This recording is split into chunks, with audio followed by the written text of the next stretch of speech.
नमस्कार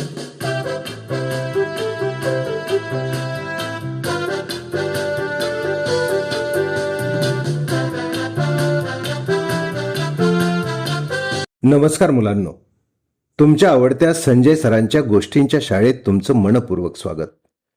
आजची गोष्ट आहे बोलणारं पुस्तक. माझ्या प्रिय लाडक्या मुलांनो, आजच्या गोष्टीतून आपण वाचनाची आवड आणि ज्ञानप्रेम हा सुंदर संस्कार शिकणार आहोत. चला तर मग मुलांनो, कान देऊन ऐका आजची सुंदर गोष्ट. मुलांनो, गावातील शाळेत विजय नावाचा मुलगा शिकत होता. त्याला खेळायला खूप आवडायचं, पण पुस्तक मात्र वाचायला अजिबात आवडत नसे. एके दिवशी पावसामुळे शाळा स्तरावरील खेळाच्या स्पर्धा रद्द झाल्या.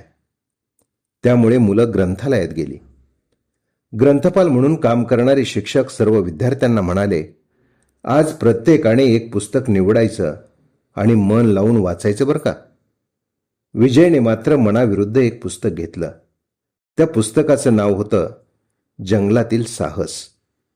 मुलांनो, सुरुवातीला विजयने 2च पानं वाचली, पण पुढे काय होणार याची उत्सुकता वाढली आणि तो ते पुस्तक वाचतच राहिला.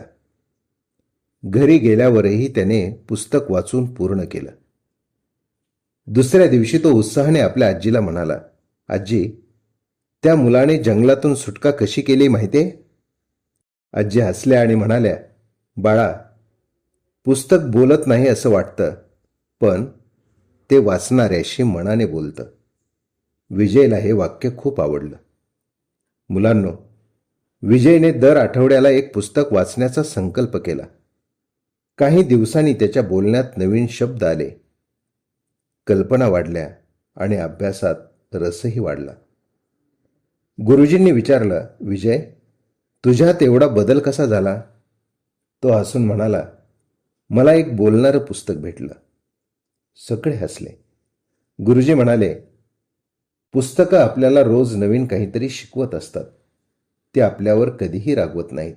मुलांनो, पुस्तकं आपली मित्र असतात.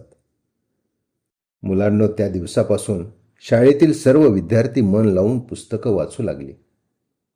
वाचलेल्या पुस्तकातून निवडलेला सुंदर विचार इतरांना सांगू लागले. हळूहळू संपूर्ण वर्गात शाळेत वाचनाची आवड निर्माण झाली. मुलांनो, पुस्तक वाचणारा विद्यार्थी एकटा कधीच राहत नाही, तर त्याच्या सोबत हजारो विचार असतात. म्हणून मुलांनो, आजपासून तुम्हीही पुस्तकं वाचायला सुरुवात करा. वाचलेल्या पुस्तकातील आवडती वाक्य, सुंदर विचार तुमच्या वहीत लिहून घ्या. मुलांनो, गोष्टी संपतात, पण त्यातून मिळालेला विचार आयुष्यभर सोबत राहतो. पुन्हा भेटू संजय सरांच्या गोष्टींच्या शाळेत. तोपर्यंत रोज एक गोष्ट, रोज एक नवा विचार आणि रोज एक चांगलं काम. धन्यवाद.